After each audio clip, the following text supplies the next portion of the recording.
The name of the podcast is Dream Plan Execute, and you, my friend, is somebody who really embodies Dream Plan Execute, which is dream frictionless, plan thoroughly, execute relentlessly. But I would say, why an attorney? Well, I didn't know if that was the path I was going to go down. And then eventually, I ended up going to law school, had a great time. First year was a little rough, but eventually pulled myself up. Truthfully, coming to New York in the beginning was a very humbling experience because I thought I was going to be able to get something relatively quickly, and it didn't happen that way. And so I had to volunteer. A lot of these chief roles or these executive roles, they pick you. You don't apply for it. They see your skill set.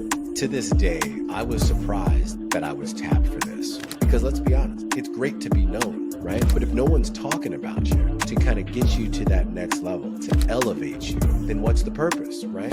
There are people who have often reached out to me for advice. I'm going to let you know that whatever it is you're here to do, I need you to knock that out of the park. You need to have a balance of doing hard work and also building relationships. Who knows about the hard work that you're doing? Are you providing value to whoever it is that you may report to? Because that's important. That's when things start opening up for folks. And remember earlier I told you I was like, I was chasing general counsel, CHRO, all that stuff. I started to ask myself, for what reason? Like, why am I doing that? I was really honest with myself in that you're only really doing that for the prestige and probably the money too. What was it going to feel like when I got there? And it felt kind of empty, other than like, I made it, but now it's just like a ton more work, and then what, So I had to take a step back and feel like, this feeling of saving lives, quote unquote, was huge. And it impacted me in a way where I'm like, how could I chase that? I'm not going to be working with patients, working with people. And so then when obviously that role happened and some of those the education initiatives came up, and the chief of staff role, and then I worked on something and I saw learning happening. And I would hear their stories about how this experience opened their eyes to this thing, or, I didn't know this about that. That's when the light bulb went on. I was like, that's what you need to be chasing.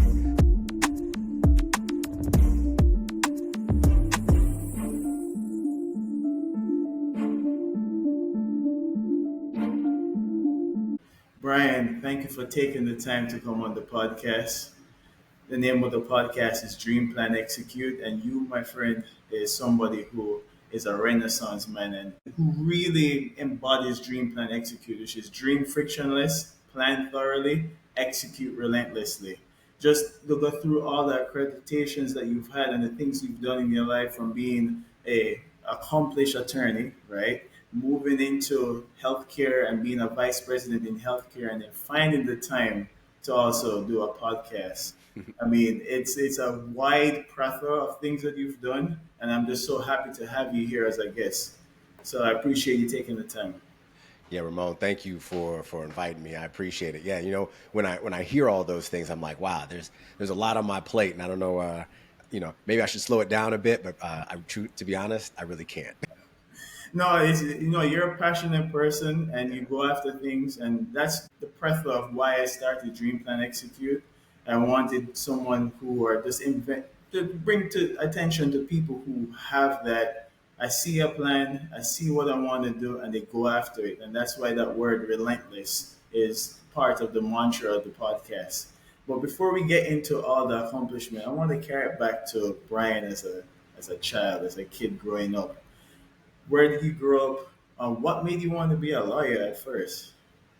Yeah, no, it's good questions. I'm taking it way, way back. So I was born in New York, born in Syracuse, was there for a couple years, then moved to I'm a Midwest guy. So I moved to Evansville, Indiana, lived there for about 12 years, and then moved over to Michigan, Ann Arbor, where I went to high school there, right? And so those are like my younger upbringings, primarily in the Midwest, and then eventually went to school at University of Florida, so then bounced down to Florida, and then went back to Michigan. I went to Wayne State University Law School for law school, and so that's kind of the in a nutshell, kind of my trajectory.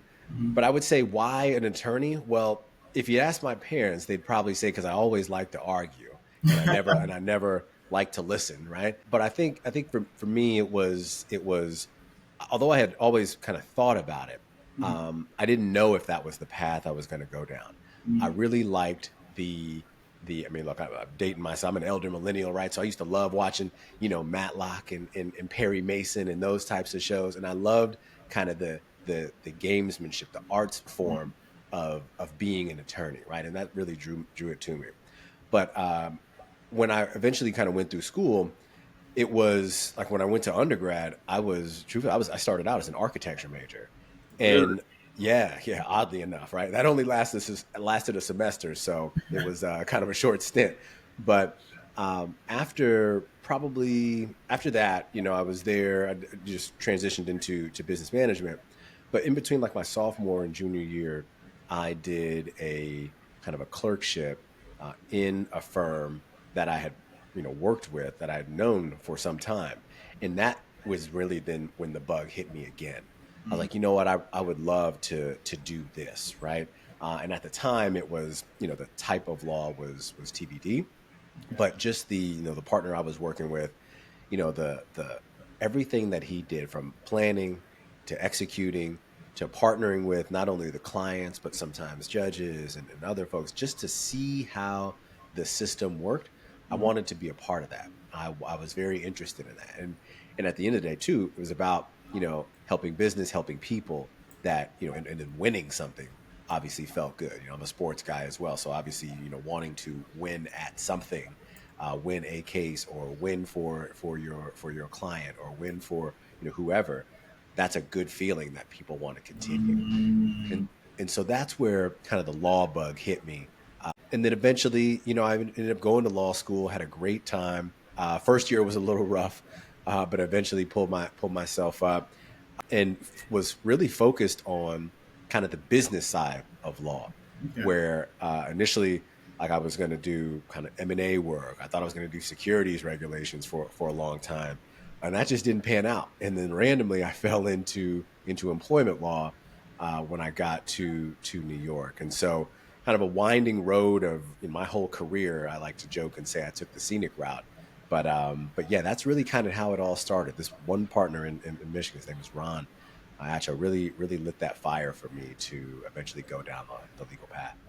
Yeah, no, that's amazing, because I think ultimately for people to really find where they need to go, you kind of need to see it more than when you anticipated yourself seeing. So for me, I wanted to be a game designer, and then I knew my parents was not going to have that. That was not going to be a career choice. And so I was like, well, let me see if I want to do architecture. I think it would have been a happy medium of me being able to, show my artistic flair, but still being a professional.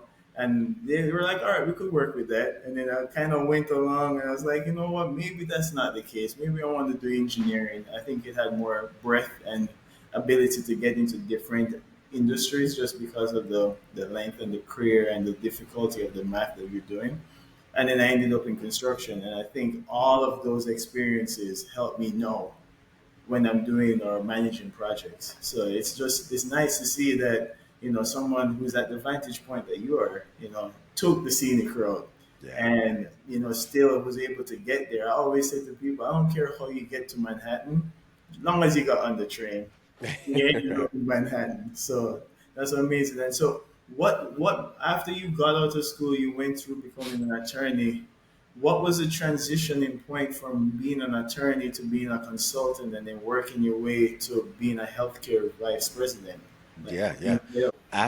So when I graduated in 2009, so taking people back, 2008 is when the market crashed, right. the whole housing market boom, all that stuff. It was really bad, obviously nationwide. In Michigan, it was horrible, right? And so the firm that I was working at, they gave me a heads up early on that they likely would not be able to bring me on after I graduated. Okay. And so 2009 hit. My dad happened to be living in New York at the time, and I was like, you know what? I don't have, any type of opportunity that's happening here.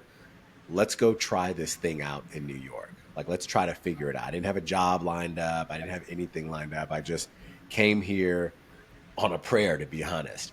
And so I volunteered for a while. I really, truthfully, coming to New York in the beginning was a very humbling experience, because I thought I was going to be able to get something relatively quickly, and it didn't happen that way. And so I had to volunteer. I was working in the bankruptcy court for a little bit. I was volunteering at our state Supreme Court, one of the commercial division for a while. And then eventually landed an of counsel position at a firm in New Jersey doing employment law, which, we talk about, this world is small. Yeah. It was the partner at that firm was someone who I had interfaced with when I was interning back in 2007 for a large organization. He had just kind of spun off his own firm. So he gave me my first break, John, gave me my first break in Jersey. And I did that for about a year. And the of counsel relationship, it's a relationship where I essentially I get paid when the clients pay, right? And so it wasn't like salary based or anything like that. Right. And for a new grad, that's really tough to sustain yourself on, which he understood, Especially in New York. Yeah. especially in New York, right? And so I eventually, left and found a role working in city government.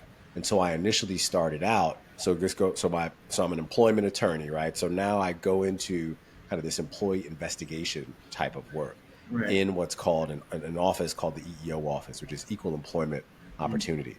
And so I worked for the FDNY for a few years as one of their attorney investigators, and then eventually left FDNY to go to HRA to then lead as a deputy, lead that same type of unit in investigations into harassment, discrimination, retaliation, reasonable accommodations. That's really like my wheelhouse, like employment law. Some would say labor. I haven't done too much labor stuff, but a little bit, but more so employment and employment investigations, especially internal investigations, is really like my wheelhouse. And so when I was at HRA, I said to myself, you know what, the trajectory here, I didn't know what was happening next. And I had a very kind of a poignant conversation with my boss as to kind of where things are going. And I'll never forget the moment. And she was a very, very nice woman, but she looked over at me and she said, in 6 years or 6 or 7 years when I retire, then you can kind of move into this role, right? Which was like the EEO officer role or whatever they called it. Right. And I was just like, I don't know if I'm trying to wait around 6 or 7 years for Right. this, right? And so 2015, I like to call that my professional development year, because what I ended up doing was really investing in myself. And I said, look, I need to find a way to get, out of kind of city government work and find a role and an industry that's going to help me continue to grow. And I did coaching, I did all those things, and eventually came to the point where, you know what, HR is going to be kind of the path, but employee relations as a subset would be my bridge, because that would then kind of get me into this space. And I eventually found it, right? I had one role that one opportunity that was going very well and fell apart at the last minute. And then as the big man upstairs would have it, 2 weeks later, I got a call from, at the time was North Shore LIJ, but it's now Northwell, for this employee relations role at one of their flagship hospitals, right? And so I started working there in 2016. And I'll tell you this, so 2015, I had that professional development year, and I started the coaching in the beginning of 2016, right? So I did all the planning for 2015. 2016 started it. It was a 6-month engagement, right around 6 months. So I started probably like January, February-ish. Eventually, once we got done, I then had a role. This role came up, right? So after the first one kind of fell through, this one then came up kind of right after the engagement. And so that's, yeah, When you say come up, you mean like they came to you to do they, the role? they found me on LinkedIn. Wow.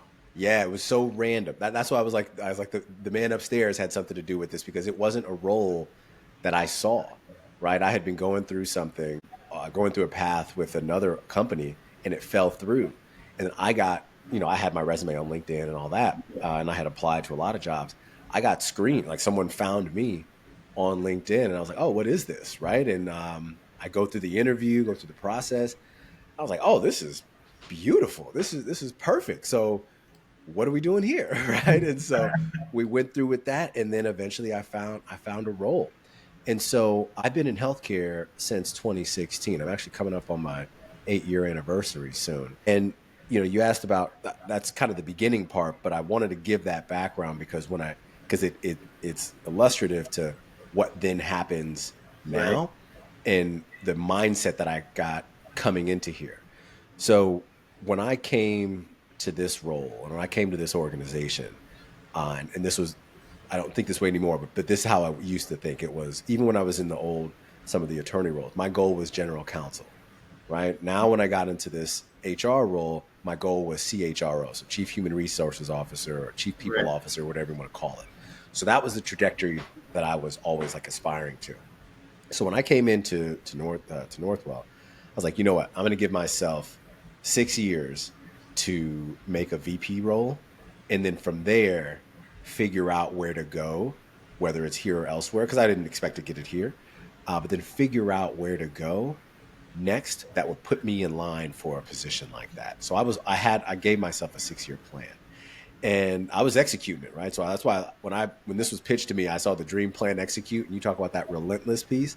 I resonate with that so tough because I got in and I came in as a manager or HR business partner and was doing great work. I had a great time being there, worked with some great people, and kept moving along. Right, I had not supported clients in that way before, but took a step out, did that. I wanted to be more than an individual contributor, right? And so I did that. Eventually, got promoted to a director, and did that for a few years. COVID happened. We could talk more about that, but I'll just kind of give you this timeline. Did that for a couple of years, and then was about to go into like I was going to hit my plan, my 6-year plan, Right. and then had a fork in the road opportunity to say like, hey, are you going to go down? And because I was interviewing for a VP role, are you going to go down this route? Or I had another opportunity that was presented to me. Long story short, to become the chief of staff for our CEO, and it was one of those opportunities where, on the outside, from the outside looking in, you would be like, well, what are you even thinking about? Like, of course, you would accept that role. But remember, I was later stage in career. This was kind of a second career for me. Right. And I remember I had this plan. I wanted to make sure that I wanted to make sure that there was some meat to the role, not just to say, hey, I worked for the guy, which, don't get me wrong, is cool, Right. but I wanted to make sure there was something there because I know those roles aren't forever, but how am I setting what does that do for my plan, right? Right. And then I ended up, I had a great conversation with him, great conversation with others, and eventually took that role, that chief of staff role, and learned a ton. I mean, it was probably one of the best professional experiences, I've had to date. And I learned so much. I got a chance to see the organization at a level that I didn't think I would see, true. I don't know about ever, but at least at that stage. And then eventually had an opportunity, which leads me to today, to then create this role that I'm working in now. And so the chief of staff role, are kind of a jack of all trades, right? You do everything you need. And don't get me wrong, a lot of it, kind of carry in the bag for certain things, right? But there's certain work that you can get involved with that you can have a bit more involvement with. And I ended up finding some education initiatives that I took a bit more of a leadership role in, and eventually used that, or was able to lift that up to a space where then, hey, here's a role that I'm seeing, an opportunity that exists for the organization, and I made a pitch. I made a pitch as to, here's where we're going education wise. Here's what we're doing here. We got a great opportunity. I think I can lead that for you all. Okay, what does that mean? Well, here's what it looks like. And so I talked to, the former chief learning innovation officer and the current chief learning innovation officer, and now current, and really just, it was over a year where I really kind of planned this out. And of course, my boss was, I was talking with him often. I was like, look, I really like this space. Right. And so eventually, this came about, and I've gotten some great opportunities to work on some things that are really important. And yeah, I'm just continuing to execute the plan. It's a amazing story, and a couple of things you said that really resonated with me, which is you did a self assessment and you said there's some skills that I want to develop, right? And I always parallel things to athletics, right? Because for me, that's where my understanding of execution came from, right? Where you can develop a skill that you never had before and become really dominant at it. For me, it was tennis. I was a short, fat kid. I had no business being on the tennis court. I started playing and I started playing consistently, and I dreamt of being able to be national champion. Right? I slept with my racket. I kept playing, and then eventually, I got smaller. I got more agile, and what was my disadvantage became an advantage because now I have power more than most people. Right? Now I know you kind of trickle your way into the progress that you want to make, and then eventually became national champion in Jamaica at Oh, seventh grade. nice. And at that point, it dawned on me that, okay, you can develop skill if you don't have it, because I didn't start off at tennis very good. And what you also demonstrated, which was really good, is a lot of these chief roles or these executive roles, they pick you. You don't apply for it. They see your skill set and they're like, this person seems like they have that executive presence, that poise or that vision to execute this vision or lead this vision that we have. And they reach out to you because of the skill sets that you have versus applying online. And Yeah. I gotta just to piggyback on yeah, that point. You're absolutely right because to this day, I mean, obviously, I know who some of my executive sponsors were, right. right? But I was surprised that I was tapped for this, right? I really was. I did not expect it at all. When I got the call about it, it was almost like too good to be true. I was like, wait a minute, like why me? You know, it was one of those things like why? Like, how did Right. I even come on the radar, right? And I appreciate, the folks. I always say this, right? One of the things you ever heard the phrase, doesn't matter who you know. It's kind of no. I mean, back up. The phrase around it's like it's about who you know, right? Which I agree with. Don't get me wrong, but it's not only about who you know, but who you know that's also going to then say your name in rooms in which you're not present, rooms full of opportunity. That is really what matters. Because let's be honest, it's great to be known, right? But if no one's talking about you to kind of get you to that next level, to elevate you, Yep. then what's the purpose, right? And Yep. that's about relationships. That's about the work you do and all those things. And so I'm really appreciative of those two folks who mentioned my name whenever these types of conversations come up. And I remember I was talking to the guy when I found out. I was like, "Look, man, I don't know how this happened, but I appreciate it, and I won't let you down. I will not." And he was like, "I know you won't." And so I was like, "Okay, Yeah, no, people see you. I always say to people that people are seeing you even though you're not seeing yourself sometimes, right? yeah, People yeah, are seeing how you approach things, how you go about, and it could be the smallest of tasks. In my professional experience, I started off basically as like a document clerk, right?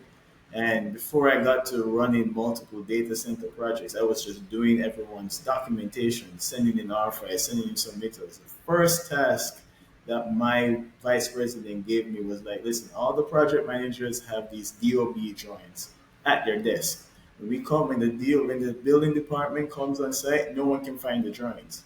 I need you to organize the drawing sets so that when they come on site, you're not looking at a PM's desk and trying to figure out where the drawings are, right? right, And day one, I came in, I got the folder sets, I made an Excel sheet, I shared it to everyone. No one opens the drawer unless I'm there, and I'm, taking in and out drawings for everyone. And now there's some sort of, organization around this one small task. But they see that they're like, well, of course, you do your engineering degree, you think you're a hotshot, and you're taking on this small task, but no, it's not a small task. They're seeing right." that you're able to just get the job done, right? And it's a valuable task. And it's a valuable task. And as I grew through my career, I realized even when you're growing, you're always going to have mundane tasks that need to be done. That is the antithesis to it being a grand execution. You need to just get those small wins on the Yeah, board, get the free throws, because yeah. those 1 points they add up at the end.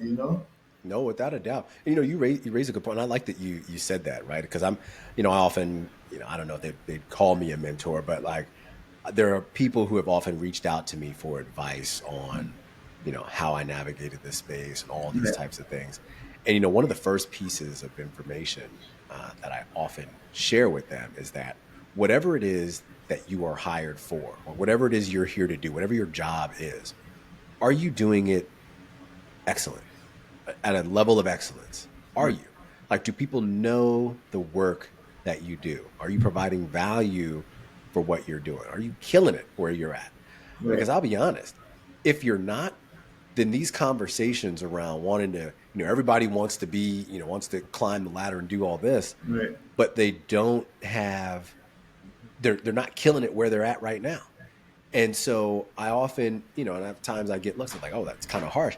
I'm not going to mince words with you, right? I'm Right. going to let you know that whatever it is you're here to do, I need you to knock that out of the park, right? Knock it out, because that is then when things start opening up for you. So yeah, what does that mean? Well, you got to put your head down for a little bit. And some may disagree, right? Like, people aren't going to see hard work, and I hear you. Don't get me wrong, but you need to have a balance of doing hard work and also building relationships. Who knows about the hard work that you're doing? Are you, to your point, Ramon, Yeah. are you providing value to whoever it is that you may report to? Yeah. Because that's important. That's when things start opening up for folks. And what I often see nowadays is there's this level of, and maybe earlier in my career I was probably this way too, Right. but this certain level of impatience with the speed of growth in one's department, where I'm like, hey, you have to, these things take time, right? These things take time. And so when you want something, build that plan, figure it out. But then you have to make sure that you're actually, doing what you said you're going to do and doing it very well. Yeah, no, execute. I really believe that the sports, I think, especially in sports, a basketball player or a track athlete, they do all the hard work ahead of their execution, but they have to execute. You don't get LeBron privileges without being LeBron. Right. LeBron scores. LeBron finds a way to win even when it's difficult. And that story is what makes us want to watch sports so much, because we see someone in a difficult spot and you're like, I don't know if they can get out of this. And then you see the person work through the problem and they get out the problem and you're like, all right, this person has gravitas and that commitment to win, right? Right. And so now, when it comes time for you to, elevate this person into a role, it's going to be tough for them, but they're going to figure it out because I've seen them figure it out before, right? They have a Right. track record of executing and providing value to the team. But Right. before you get to, this is a question for you, is like, in your career, you move from surviving to thriving. Like, Yeah. it's like a transitioning period. And it's hard to mentally change the survivor into a thriver. Like, how did you make that transition where you're like, I know what I'm doing, and I really believe that I have it and I can move forward with confidence through your career? It's a good question. I think, especially as I think about my healthcare career, I think when I first started, I was like surviving, then I was thriving a bit. And I'll be honest, when it came to the chief of staff role, I think I went from thriving as a director to then truthfully just trying to survive as the chief of staff, like figuring out what is this, what am I doing, Right. and then eventually got to a point where I felt like I was thriving, and I've kind of been riding that since. I think your question of how did I like handle that. Yeah. I think it's more of a when you're starting to work on things that are truly tapping into your purpose, it you it's no longer about surviving. It's like, oh, I'm doing something. Like, this is how I personally feel about what I'm doing right now. Right. I am doing something that I feel like it's almost meant to do. So like I don't get down on myself as to, oh, am I doing the right thing or not? No, I know in my heart what I'm doing is the right thing, because and this kind of get into my current work now, Yeah. I am trying to, and some of the programs I lead, Right. I'm a part of redefining healthcare education. That's it, right? That's what I'm trying to do. I'm trying to expose the youth, expose, early careerists to the opportunities that exist within healthcare. Like currently I'm waving the healthcare flag, right? Because Right. that's where I work. That's what I'm trying to do. There's no, so the fact that I've kind of figured that out eventually, Yeah. um, I'm thriving in that. And why? Because I have some programs to really and results to back up that this is the right thing, right? That you're on the right path. So, there's programs that I'm leading that we're very close with city public schools on initiatives with Future Ready. We're then going to be launching a high school soon called the Northwell School of Health Sciences. These are things that are in my portfolio that I'm like, hey, this is the right thing to do. Like you're really having an impact. Like the work that you're leading is having an impact, right? And then there's other programs that I've kind of offshoot as well, right? And from Neola, I got doing an upskilling project soon with our tech folks. It's all about uplifting people. Now the age is different, right? So high schoolers in some spaces, Right. early, middle, late stage careers in others, but the theme is the same. So we have redefining healthcare education and uplifting individuals in their current roles. And so when you say, how did you move from surviving to thriving? I think once I figured out what my purpose could and or should be, that's when it hit. That's when it hit. Like, you know what? You can make a difference in this way. Right. Now, how do you find it? And I'll be honest, people are like, healthcare is where I'm at right now, right? And I'm enjoying it. Don't get me wrong. But as I know, and I've been in many organizations, at times the shifts can change, the tides can change, right? Right. And I fully recognize that, and making sure that I prepare myself that should those things change, and let's say the role that I'm in is maybe no longer of use or needed, that Right. I could do this anywhere. The type of work that I do, I could do it anywhere. And obviously I hope that doesn't happen, right? But you Right. have to, Right. having worked in HR, having been a part of reductions, having had to have those tough conversations with 15, 20-year employees that this is it for you. Right. I know that nothing is forever, right? And it's no knock on orgs or anything like that. It's just the nature of the business. Business. It's the nature of the business. So knowing that, um, I've found a way to thrive in an area that I feel like is really purpose driven, and that I could do it here, I could do it anywhere. I just have to continue. Just now, it's about expansion, really. What you've done, and I preached it on the podcast, and I came across it later on in my life, is this philosophy called Ikigai. Yeah, And you found your Ikigai, which is it's a trend. It's basically an intersection of four circles, and it's a Japanese philosophy what literally means life's purpose. So it's what you're good at, what the world needs, what they will pay you for, and what you're passionate about. And if all of those circles don't align in the middle, you're not quite at Ikigai. So if you are a professional, like you're good at it, right? The world needs it and they pay you, but you're not passionate. It's not your Ikigai. It's not right. quite your Ikigai yet. You're getting close. So your job now is to kind of weave your way from that portion and get it closer to what in this skill set you have is something you are passionate about that they'll pay you for, that the world needs and you're good at, right? And you Yeah. kind of, you say you take the scenic route, but you found your life's purpose taking the scenic route, right? It's a great point. Yeah, I think so. I think so. And I found it. I found it during COVID. I think I found Mm, my purpose during COVID. Education wasn't there yet, but you mind if I tell you kind of what happened during COVID yeah, that of kind of course. sparked this?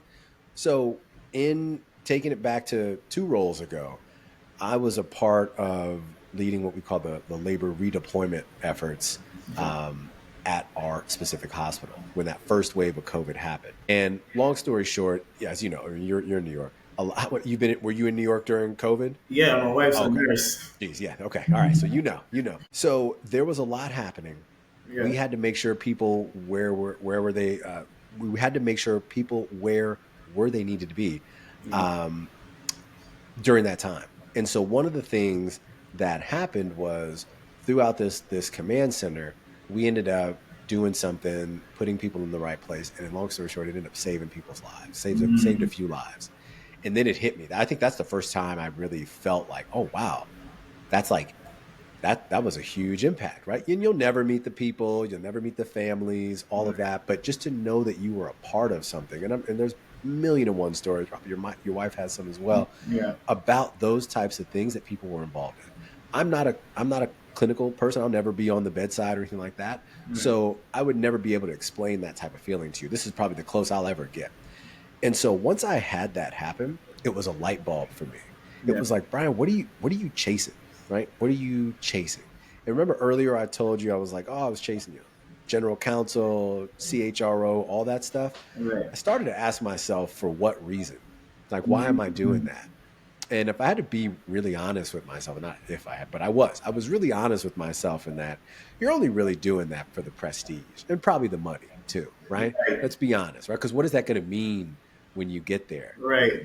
And I couldn't answer it, right? I had to be real with myself and be like, I couldn't really answer. I'm going to be, if I, not if, because I knew I was going to eventually land something. I would find a way to get to Yeah. the CHRO role. What was it going to feel like when I got there? And I Mm. couldn't think of it, and it felt kind of empty other than like, oh, I made it, but now it's just like probably Then a ton more work, and then what. So I had to take a step back and feel like, you know what, this feeling of saving lives, quote unquote, was huge. It impacted me in a way where I'm like, you know what, how could I chase that, right? I'm not going to be working with patients, working with people, but I want to chase this feeling. And I wrote an article, it was called Purpose Driven Work, right after that time, mm. because I was like going through this moment professionally. And so then when obviously that role happened and some of these the education initiatives came up in the chief of staff role, and then I worked on something and I saw learning happening. Like I saw the students, a whole host of videos and stuff like that, but I would Right. talk with them and I would hear their stories about how this experience opened their eyes to this thing, or, oh, I didn't know this about that. Yeah. And that's when the light bulb went off. I was like, that's what you need to be chasing. Because what better thing to work on than Right. helping students figure out their paths to help themselves, help their families, help generations to come. And you get a new crop like every couple of years, right? Right. Why wouldn't you want to do that? And so that is the feeling, or the high I was chasing after Mm. COVID. And that's why I think I'm thriving now, because I am working within that purpose, and I'm having a lot of fun doing it. And I get a lot of freedom to do a lot of things as well. So that's been a plus. No, it's amazing because I had an opportunity when I was. This is back in the day. I'm talking in Jamaica at this point, and you're looking to go to schools abroad, so you're going to do some community service, right? Right. And I was at the local church just doing document control and bookkeeping. And the head administrator there was like, "What are you doing here? Doing just document control? We have downstairs a Jamal program. So Jamal program is a program in Jamaica to teach adults how to read and write. Meaning, Mm, like their life never allowed them the opportunity to go to school in a certain way, or they got their family couldn't pay for school, whatever. They learned a trade, and then they ended up realizing that they didn't learn the skill of reading and writing, and they're coming back. So it's already a sensitive subject for a person, right? right. And I was like, oh, I don't know if I can do that. And she's like, Ramon, you go to one of the best high schools in Jamaica, and you're about to go abroad to go study engineering. You can handle teaching adults how to read and write. And I don't want to see you upstairs again doing this, right? So she introduced me to the teachers, and I end up teaching English, right? And I wasn't always the best English student, so I'm like even more feeling uncomfortable about teaching English. But that life lesson that I learned those time when I was teaching, I still use them to this day because I recognize that one of the best feelings I ever had is it's almost like I gave someone sight because they're seeing the words, but it doesn't mean a thing to them, right? And then the person finally understands that they're reading and what they're reading means. It has a meaning behind it. And I would walk with the students after class. I'm like, look at the billboard. What does it say? And they're reading what's on the billboard. And it's like, oh my God, all this time I would walk past this. It wouldn't mean anything to me. But no, it does. And I've had students who come back not because they weren't making money, but they want to read to their grandkids, and the grandkids are like, "Hey, Grandpa, can you read this to me? And then, no, I can't. And it just hurt that they couldn't do that for their grandchild. So they're back here reading or learning to read. And there was one day I was like, oh, they're not going to show up. There's no way they're going to show up. It's raining cats and dogs, right? And I walk into class and everyone's in the class sitting and waiting on me. And they're like, where were you? Yeah, And I was like ready to learn, excited to learn. And I'm so happy she pushed me in that direction because I would never had that moment, to yeah, help somebody through an opportunity like that. And every time I get an opportunity to help someone learn something, I'm like, of course. So I can get what you mean by the high out and the pleasure of accomplishing, but more or less helping someone accomplish something, and how in doing that, it actually you feel good doing that. Why wouldn't you want to help somebody be a better version of themselves if they're willing and absolutely. able to do so? Yeah, And so, absolutely. it's like it's just amazing that you figured that out for yourself. So, what made you decide while going on this journey to start Why I Left podcast? Yeah, so I guess one of the call it a gift or a curse, I don't know, but at times, I have a lot of different ideas for things, and things are always swirling up here. Yeah. And during my last role, I happened to just it was kind of we were coming out of COVID, but I just started to notice, the employment law side of me was like, I always, I keep up to date with things that are happening, Hmm. in the workforce, having worked in the employment space, worked in the HR space. And I just happened to see that a lot of people were starting to leave their roles. And I was like, oh, why would you do that? Because Right. so much is happening right now in the space. There's so much uncertainty. I didn't know why someone would want to do that, whether they were happy or not. Like, why this time Right. would you leave, right? And truthfully, it was probably a bit of maybe limited thinking on my part as to why, because I wasn't fully embracing the moment of what was happening during COVID, because I was at the time I was in it. Like, I was not like bedside, but I was in, And, getting people where they needed to be. So like, I didn't have space or time to think about this. And, right. thankfully my role hadn't been furloughed or anything like that. So Right. I didn't have a lot of time. So I was just very curious about this. And then I just started seeing more and more articles pop up about it. It was like, oh, people are leaving, whatever. And then, they would like interview Ramon, and, Right. they'd get, you get a couple lines in there, they'd throw some stats, then to be done. And I kept feeling really empty. And I'm an article junkie, Okay. and I just kept feeling really empty. And then eventually the big jobs report came out in like April-ish, and it was like 4.5 million people left at a certain time. And it was like, oh, whoa, this is huge. Right. And I came across a quote and eventually the name of, this guy who I later met, Professor Anthony Klotz. He termed it the Great Resignation. And I was like, oh, this is a thing, because we looked at the job numbers, all this stuff was happening. It was like this mass exodus of people. Right. And so I was just like, oh wow, this is a monumental event. I wonder if people would want to tell their stories. I had ideas for podcasts before, but nothing had ever stuck like this. So I eventually was like, you know what, let me see if people would want to tell their stories. And lo and behold, they did. I did a lot of cold messaging. I had never started a show. My I you know I was gifted a book that was basically how to start a podcast, right? And so I read Right. that book, covered it, probably the fastest I ever read a book, and it was amazing.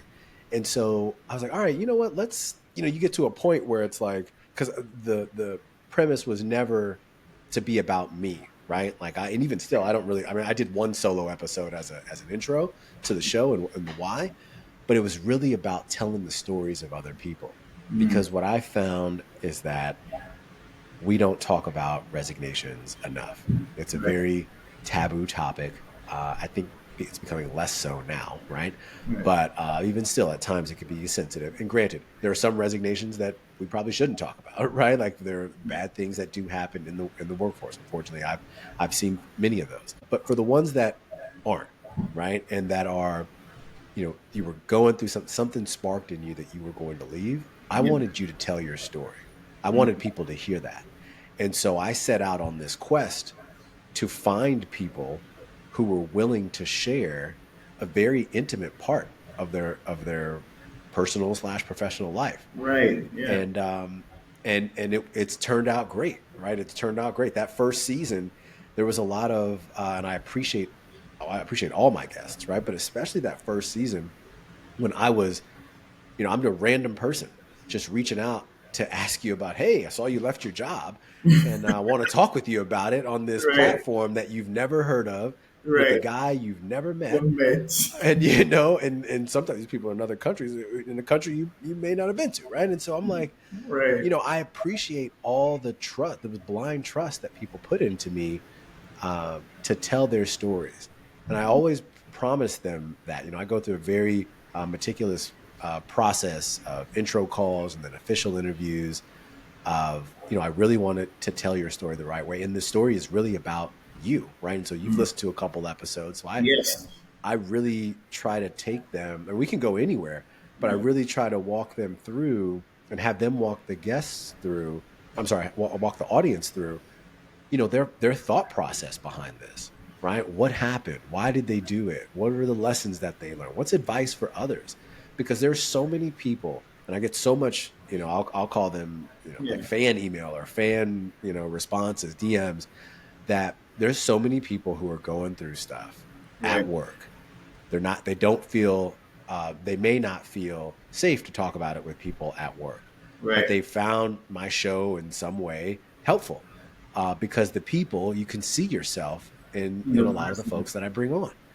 And so that was the start of the show. I truthfully just nerded out on a topic about resignations and have been going through it. I'm through season 3 now. And to kind of bring it full circle, Yeah.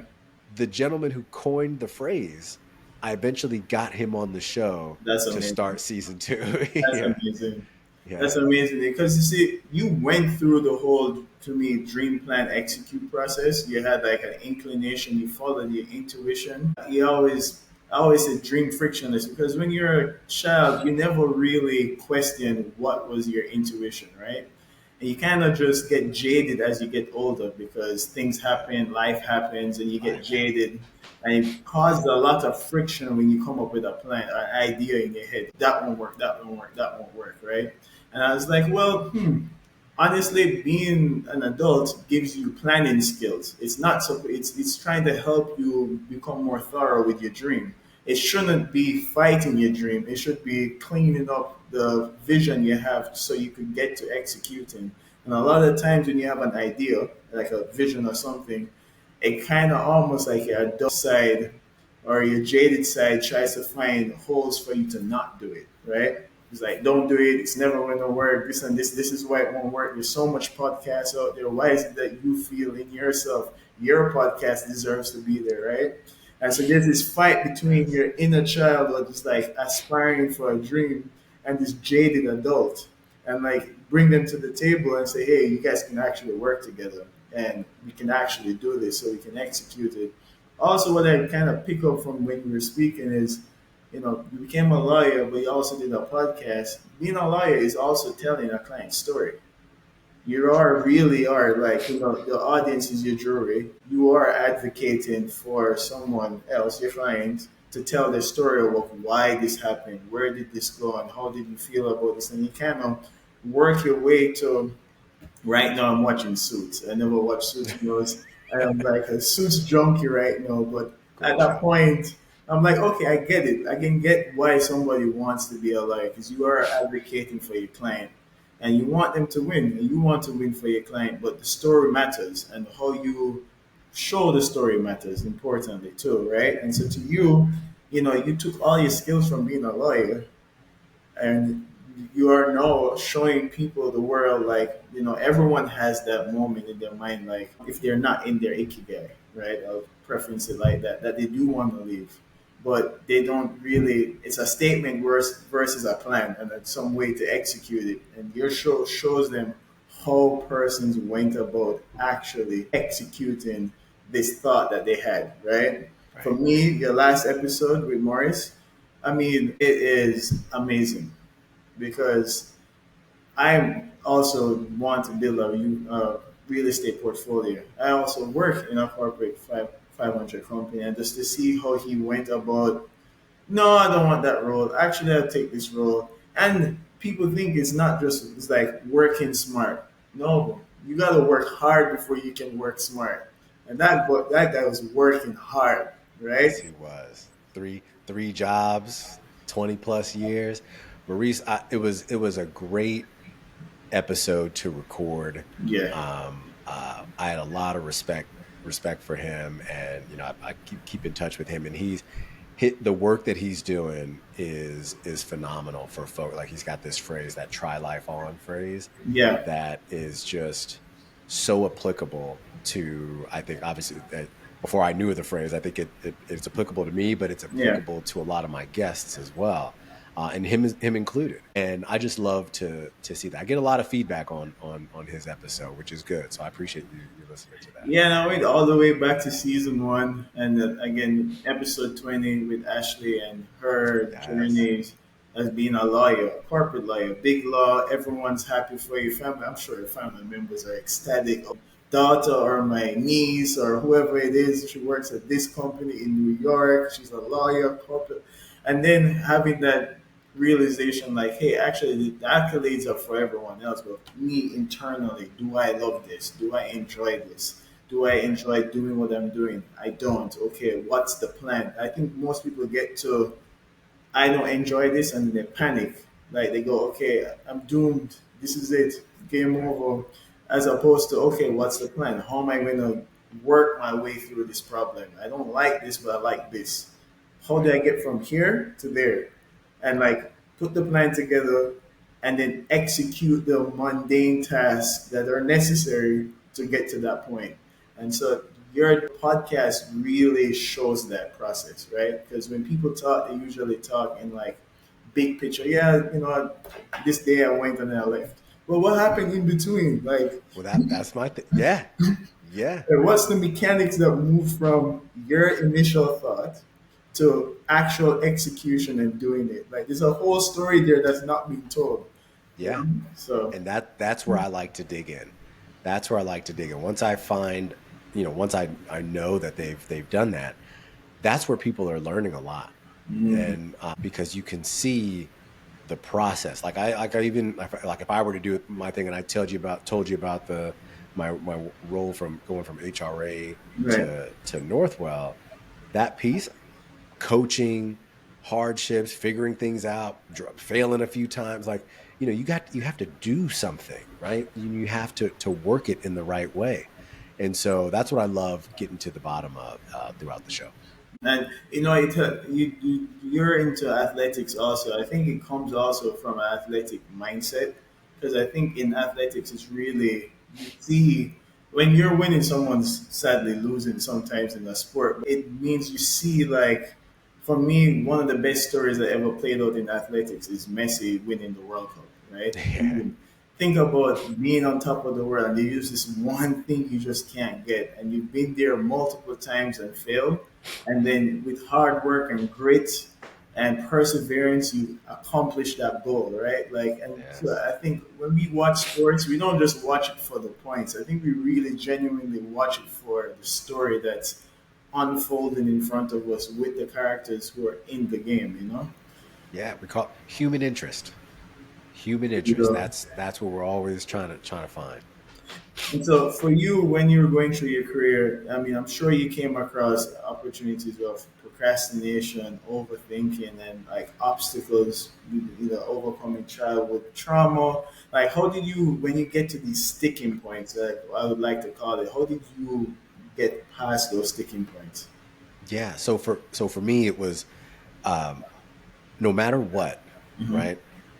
We talk about executing. So you have the plan. Yeah, There's always an end game, right? There's always an end game. There's always a prize, if you will, right? yeah, No matter what, whether it's political BS that you have going on, yeah. or other, there's internal strife among the team, whatever, you can never, and you should never, take your eyes off the prize. Mm, And so for me, that's is something I live by.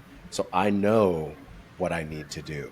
So if there is inner office drama that is happening, I don't get involved with that. Not only do I not have time to get involved with that, but that's just not a part of my brand, right? That's just not something that I do. I need to make sure that what am I doing that's taking me, that's moving me forward to whatever this prize is. And so when I set my mind to something, Yeah. that's it, right? Like that's it. So there's nothing that can kind of take me off of that. So here's the prize. We're gonna get there.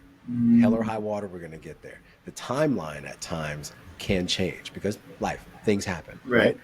But you don't take your eyes off the prize. And so that's how I've gotten through it. There is I guess something in me that says when I tell myself or I put it out there that I'm going to do X, Right. nothing's going to stop me.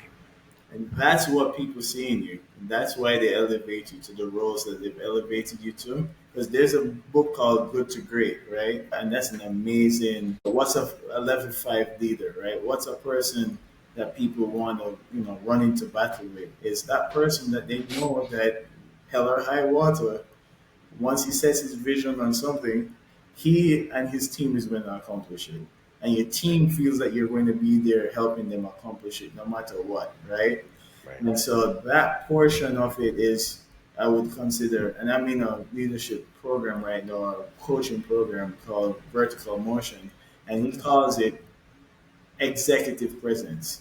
When you walk into the room, when you do what you do, people know that you're someone who's going to get it done, regardless of what. You have an ability to communicate a vision to a team, and the team buys into the vision and they execute with the vision. And I always said to people, like, there's a difference between like coaching and parenting sometimes. It should be the same, but like coaches get through to tough kids. Why is it that a coach can get through to someone who honestly probably didn't even care to play the sport, is that they set this vision, this goal, like, hey, we want to win this championship and we need you to help us win this championship, right? Right. And I know you don't want to train now, but you got to train.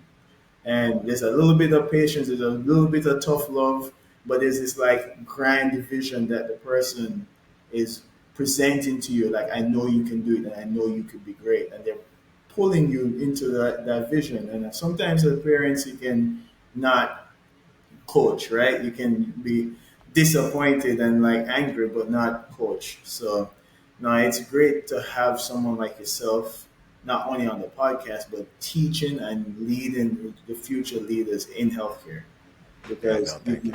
you've lived the pain, you've been through the pain, you're able to express what it is that you went through, and you're able to help see the vision forward. But one question I have for you, like I know we're talking about this high level executing, getting things done. How do you unwind? Like how do you let your hair down and like relax? What's the thing that you do? Yeah, well, no hair to let down. But so I'm big on physical fitness, right? Okay. And so right now I don't know when this will air, but currently I turned 40 earlier this year. Congrats. And one of the big things, so this back to the whole, when I set my mind to something, I'm gonna do it. Yeah. So I said for my 40th year of life, I'm not gonna do a big party or anything like that, but I'm gonna run 40 races to celebrate my 40th year of life. And so I'm calling it this B40 for 40. I like to do these challenges, right? So this B40 for 40 challenge is what I'm doing. And so I guess you can call it unwinding if you want to say running, Yeah. 15, like I'm doing a 15 miler tomorrow, right? But that is one thing that I like to do, right? As I like to run, like to work out. Yeah. I like to do something physical that kind of keeps the blood pumping, Very right? important. Um, and obviously that may not be unwinding, but it is a way to unwind for me. And then on the, I guess, like truly unwind, I'm a big proponent of, like mindfulness, wellness, things like that. Yeah. So like I meditate often, Okay. right? I try my best to find ways to center myself throughout the day or the beginning of the day or the end of the day, Right. because I do think that is very important.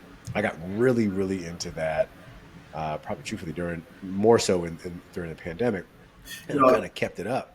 yeah, you're onto something when you say unwinding, and everyone thinks of unwinding like just vacationing or like doing something very relaxing. But I think honestly, everyone should have a third place. Like it's not shouldn't be just work and then home. There should be like something else you do outside of those two. For Yeah. you, it's a podcast.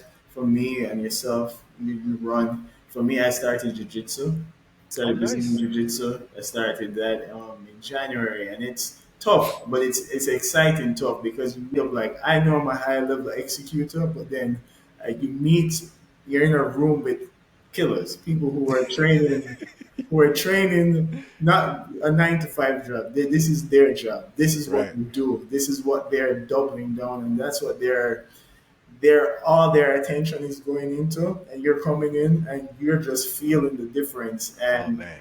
you get put in positions literally like in life where you're like, "Oh, this is tough, man. This person really is focused, committed, and being around that energy." Then when I come back to work and then there's like an email problem, I'm like, that's not a real problem. Before I had someone trying to choke me out, you know. For you, Right. when you're running, there's these sticking points. I used to run where you're like, I feel like I could, no one's here, I can slow down. And then you have to like, nah, I need to push a little harder to get past the sticking point, and then you get a second wind. You find yourself flowing and running, and no, I think unwinding for me is similar to yourself. It's like it's not just going on vacation. It's like taking on a difficult task in training. Yeah. So Yeah. I yeah, absolutely agree. Yeah, and jujitsu, man, I've done a few of those classes as well. It's a humbling experience. very humbling. It is. Sometimes I come to class and I'm the person causing. I'm the hammer that day, and next day I'm just the nail. I am That's funny. getting high, and you're just like, all right, you come home, you get home. Every time I talk to my wife, she's like, "How was class?" I got beat up today.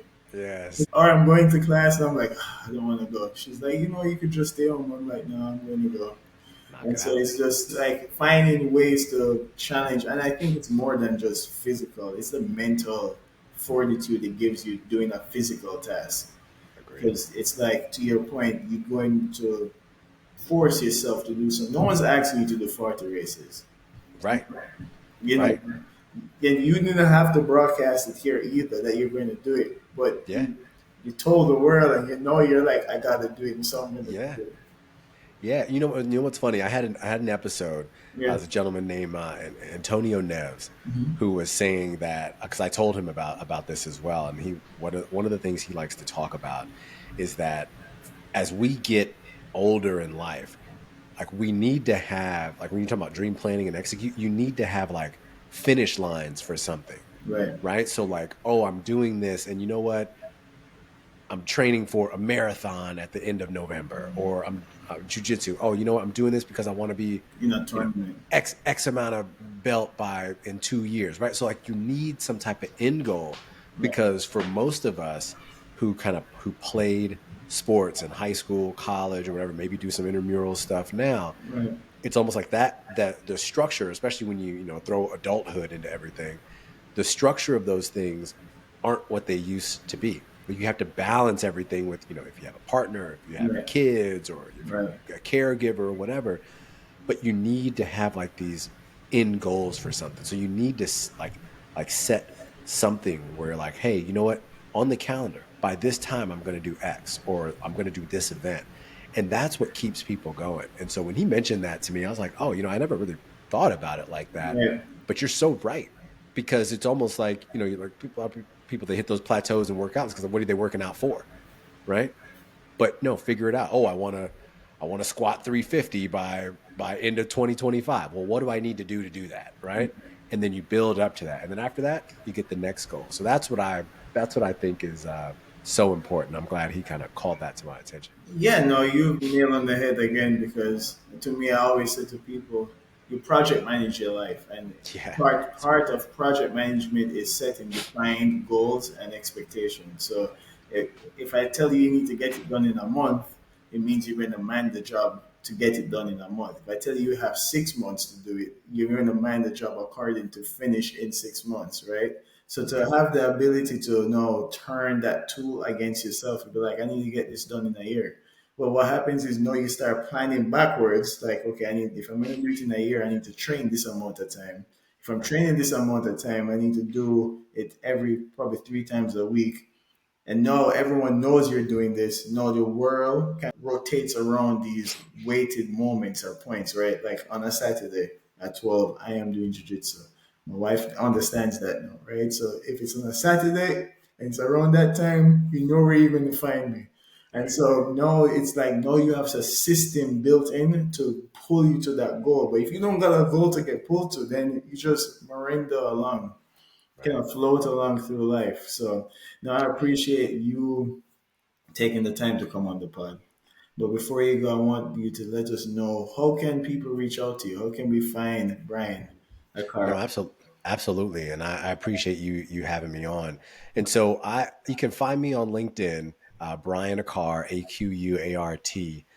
That's my personal page. I do a lot of stuff from there. Things flow from that page. If you want to check out the show, you can visit www.whyileft.co.